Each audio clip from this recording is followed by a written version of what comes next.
जी बच्चों, क्या हाल चाल है आपके। तो इंग्लिश ग्रामर आपको खूब तंग कर रही होगी, परेशान होने की ज़रूरत नहीं है।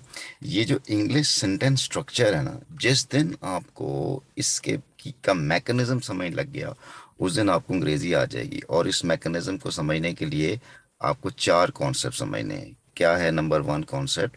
कि हर इंग्लिश वर्ड का, जैसे ये इंग्लिश एक वर्ड है, सेंटेंस एक वर्ड है और स्ट्रक्चर भी एक वर्ड है, हर एक वर्ड का एक नाम है।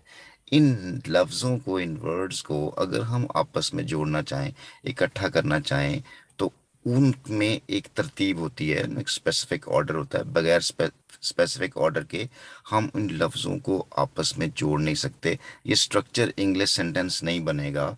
ये ऐसा भी नहीं बनेगा कि सेंटेंस स्ट्रक्चर इंग्लिश, ये नहीं हुआ। इंग्लिश सेंटेंस स्ट्रक्चर ये एक ऑर्डर है जिसके साथ हम लफ्ज़ों को आपस में जोड़ते हैं। जब स्पेसिफिक स्ट्रक्चर के साथ लफ्ज़ों को जोड़ा जाता है तो या वो फ्रेज बनता है या वो क्लॉज बनता है। फ्रेज वो ग्रुप ऑफ वर्ड्स हैं जिसमें वर्ब नहीं होता, और क्लॉज वो है जिसके अंदर वर्ब शामिल होता है। तो चौथा कॉन्सेप्ट ये है कि जैसे ही एक क्लॉज बनता है तो वो सेंटेंस बन सकता है, लेकिन जरूरी नहीं है कि हर क्लॉज सेंटेंस हो। वो कैसे बनता है, तो ये चीजें आपको आनी चाहिए। तो यही चीजें हम इसको दोबारा डिस्कस करते हैं। हम कॉन्सेप्ट नंबर वन पे चले जाते हैं। कॉन्सेप्ट नंबर वन ये है कि हर वर्ड का एक नाम होता है, और वो कौन से नाम होते हैं। जैसे हमारे सामने इन्फ्लेशन है, तो इस पार्ट्स ऑफ स्पीच के लिहाज से इसका नाम क्या है, इज क्या है, not all together, absent from any economy, ये क्या चीज है।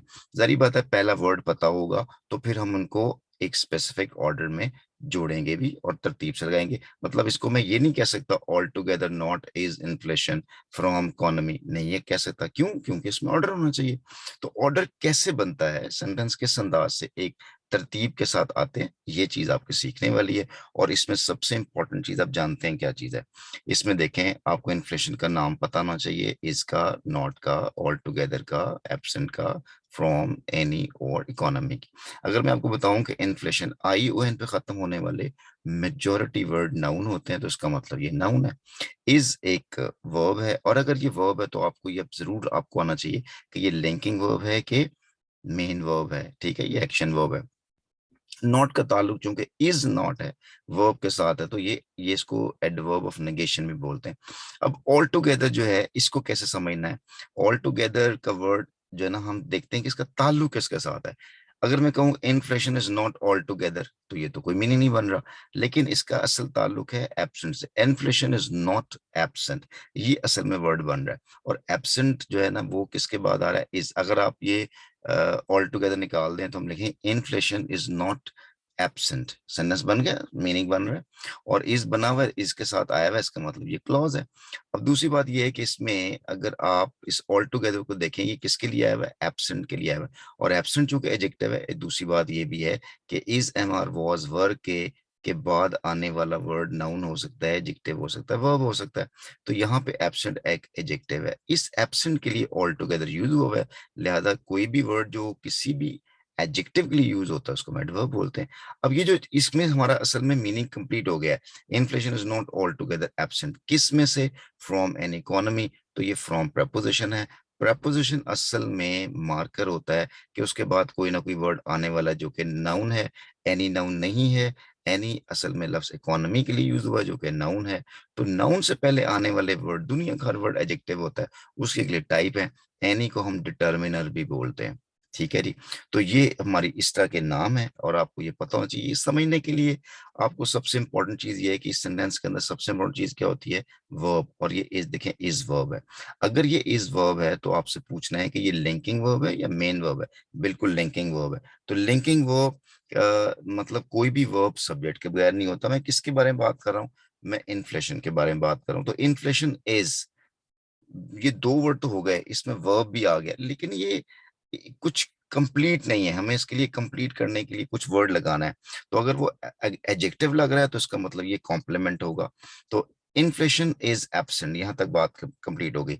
अब एब्सेंट कितना है मुकम्मल तौर पे है, तो ऑल टुगेदर एडवर्ब हो जाएगा। और ये जो लफ्ज है ना, फ्रॉम एन इकोनॉमी, ये हमारा प्रेपोजिशन फ्रेज बन जाएगा। ये ताल्लुक किसके साथ बन रहा है, एब्सेंट फ्रॉम एनी इकोनॉमी।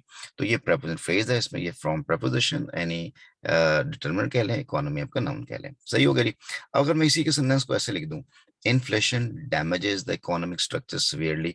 तो अब देखें यहाँ पर वर्ब डैमेजेस है, देख रहे हैं हम लोग, और यहाँ पे वर्ब कौन सा था, इज। अब इसका दोनों का जो सब्जेक्ट है वो इन्फ्लेशन ही है। इन्फ्लेशन डैमेजेस व्हाट, क्या चीज को डैमेज कर रहा है, इकोनॉमिक स्ट्रक्चर को। इसके अंदर जो चंक है ना, या जो इकट्ठे वर्ड आ सकते हैं, वो दी इकोनॉमिक स्ट्रक्चर भी है। अब देख लेंगे दी आर्टिकल है, हमने पढ़ा हुआ है कि जहाँ कहीं आर्टिकल आता है वो आगे कोई ना कोई नाउन आता है, इकोनॉमिक नाउन नहीं है, ये एडजेक्टिव है। ये किसके लिए असल में यूज हुआ है, स्ट्रक्चर के लिए। ये है इन्फ्लेशन डैमेजेस स्ट्रक्चर, कैसा स्ट्रक्चर, इकोनॉमिक स्ट्रक्चर। तो ये आर्टिकल, एडजेक्टिव और ये नाउन होगा। और ये जो सवियरली है ये एडवर्ब है, किसके लिए यूज हो रहा है, अब ये स्ट्रक्चर के लिए सवियरली नहीं यूज हुआ, ये असल में डैमेजेस के लिए यूज हुआ है। डैमेजेस मेन वर्ब है, इसलिए हमने सवियरली एडवर्ब लगाया। यहाँ पे इज लिंकिंग वर्ब है, इसलिए हमने यहाँ पे एडजेक्टिव एब्सेंट लगाया। ठीक है जी, अब आपको बात समझ में लग गई है। तो ये था आपका बेसिक बेसिक सेंटेंस स्ट्रक्चर, जिसके ऊपर बेस कर रहा है वर्ब के ऊपर। अगर आपका वर्ब जो है लिंकिंग वर्ब है, तो उसके बाद हम देखें एब्सेंट एडजेक्टिव लगाएंगे, कोई भी लगा सकते हैं, ठीक है ना। इन्फ्लेशन इज नॉट गुड, तो देखें वो भी एडजेक्टिव है। और inflation is not entirely good, तो देखें एंटायरली एडजेक्टिव हो जाएगा, गुड सॉरी गुड एडजेक्टिव, और एंटायरली क्या हो जाएगा, एडवर्ब हो जाएगा। ठीक है, और यहाँ पे आपने मेन वर्ब लगा दिया, तो देखें आप ये भी लिख सकते हैं, इन्फ्लेशन डैमेजेस सीवियरली, ये भी लिख सकते हैं। और ये जो लफ्ज है द इकोनॉमिक स्ट्रक्चर, ये एक्स्ट्रा इंफॉर्मेशन है, जो किसके लिए बात आ रही है, डैमेजेस के लिए। तो inflation damages what, the economic structure. Inflation damages how severely, ये क्योंकि हाउ का आंसर कर रहा है, तो ये एडवर्ब होगा। ठीक है जी। तो I hope so you understand all that concept that I try to make you understand. तो प्लीज बेटा जी क्वेश्चन कीजिएगा, जितने ज्यादा क्वेश्चन करेंगे उतने चीजें आपके कॉन्सेप्ट क्लियर होंगे। ठीक है जी। ले जी, मिलते हैं किसी अगली वीडियो के साथ, कोई और क्वेश्चन आंसर के साथ।